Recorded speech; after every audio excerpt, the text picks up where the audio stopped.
नमस्कार मित्रांनो, चला मोकळं या चॅनलमध्ये तुमचं सर्वांचं स्वागत करतो.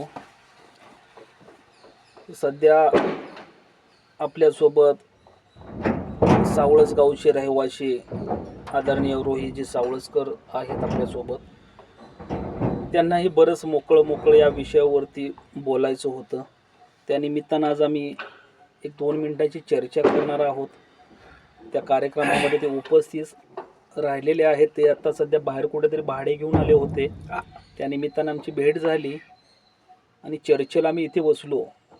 तर आपण रोहितजींना विचारूया त्यांच्या मनामध्ये काय मैत्रीविषयी काय चर्चा आहे किंवा मैत्रीविषयी काय त्यांचं म्हणणं आहे हे जाणून घेण्याचा मी प्रयत्न करत आहे. चला रोहितजी, कुठे आहात तुम्ही? नमस्कार. आताच मंगेश कांबळे यांनी मैत्रीचा उल्लेख केला. मैत्री ही शब्दात न मांडता येणारी गोष्ट आहे. मैत्री एक असा आहे की रक्ताच्या नात्यापेक्षा मैत्री फार माणसाला चालना देऊन जाते. आणि मैत्री असा आहे की ती बरंच गोष्टी माणसाला शिकवते. तर मैत्रीच्या विषयावर आपण डार्कपणे बोलण्यात झाला तर मैत्रीत आपण कोणत्याही गोष्टी, कोणतीही आपण परिस्थिती आपली शेअर करू शकतो.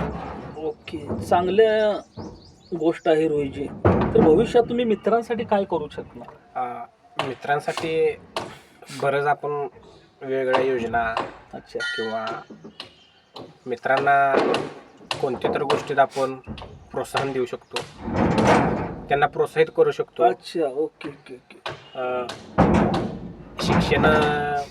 शिक्षणासाठी आपण त्यांना मार्गदर्शन करू शकतो. अच्छा, म्हणजे तुम्ही सरळ गव्हर्नमेंटकडे असा प्रस्ताव देऊ शकता की लाडका भाऊ योजना आणाने माझ्या मित्रांना बी त्याच्यामध्ये सामील करा, त्या योजनेचा लाभ घेऊ द्या. तर काय सांगाल काय महाराष्ट्र शासनाला तुम्ही याबद्दल?